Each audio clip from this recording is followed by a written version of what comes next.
In the last lecture, we were asked to read and explore some of the work of Wallace Stevens. And through reading some of his work, we asked ourselves a few questions. Some of the questions came up. What does it mean to be human? At the time, what does it mean to be a man or an everyday man or woman living in the 1920s? Before this, poetry might have only really included romanticism of lords or ladies or high society. But now the questions start to be asked and people started to want to read, well, what about the everyday man? And it brings up this idea that things need to evolve with the time.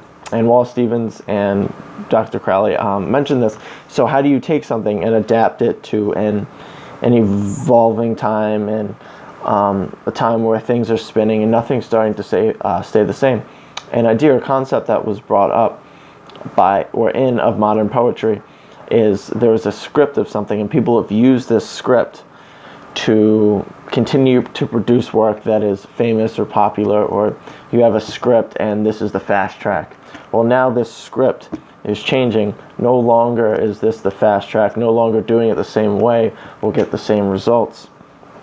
So this idea of adaptation is coming on and being able to adapt with the times. And so now we come to William Carlos Williams. And similar concept, but what he ends up talking a lot about is the idea of rebirth. So before his work was published, two major events happened in human history. We had the Spanish flu, which killed around 20 million people, and then it affected somewhere around 500 million, which at the time was 1/3 of the human Earth's population. And then we had World War I. So the idea of people having to overcome things and make do and having been uprooted from their lives because of some of these events. So how do people start over? How do people come through these events? And in his poem Spring and All, on page 286, we experience some of this. On the first line, by the road to the contagious hospital, self-explanatory, Spanish flu. Under the surge of the blue, molten clouds driven from the northeast, a cold wind beyond the waste of broad, muddy fields, brown with dried weeds, standing and fallen, representative of the landscape in World War I. So as the poem continues on, it still describes the landscape. And then there's a key line, which perhaps might be the key line throughout the poem. They enter the new naked world. Well, what does this mean? What he's talking about here is people entering society and entering life after World War I, after the Spanish flu. So after these monumental events are done, they ask themselves, well, what am I supposed to do? You know, my life was in chaos, or someone else's life was in chaos for years. So now that these events are done, this means life as usual, but what is life as usual? And then the poem continues down to the last stanza. But now the stark dignity of entrance, still the profound change has come upon them. Rooted, they grip down and begin to awaken. This is society beginning to plant its roots again. They had the roots uprooted for maybe a decade, and now they're, for the first time in a decade or so, they're able to sit down and start living life as it normally was.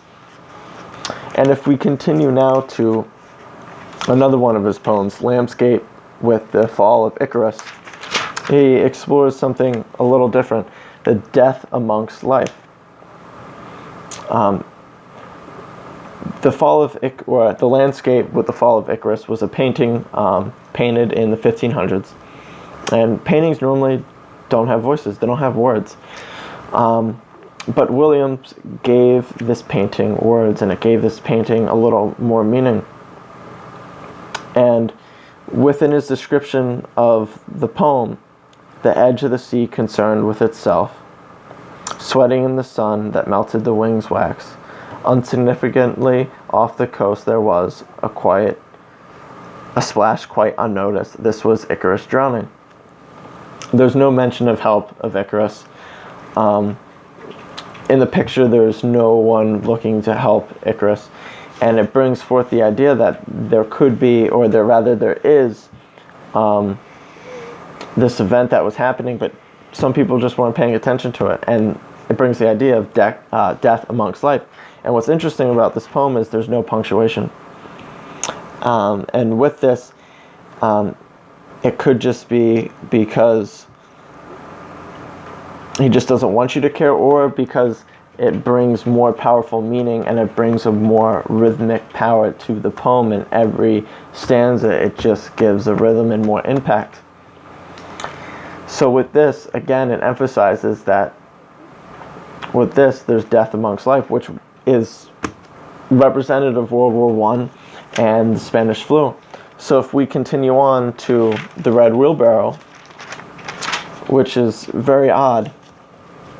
So much depends upon a red wheelbarrow, glazed with rain, water, beside the white chickens.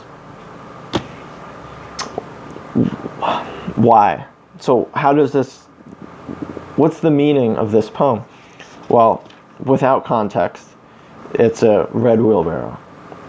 And it looks like a red wheelbarrow on the page too, which is very interesting. But giving it context, we can notice that this is one specific thing. He's not talking about anything else but this.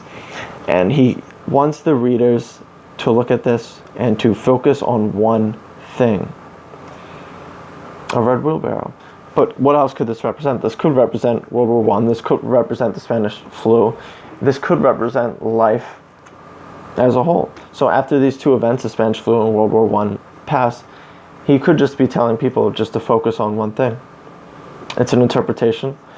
The idea of rebirth and overcoming these two massive events is spread throughout Wallace Stevens' events. And much like William Carlos Williams, the idea of rebirth is very similar to Wallace Stevens, and having to overcome things is very telling of the times that they had lived in. And I look forward to responding to your next lecture. Thank you.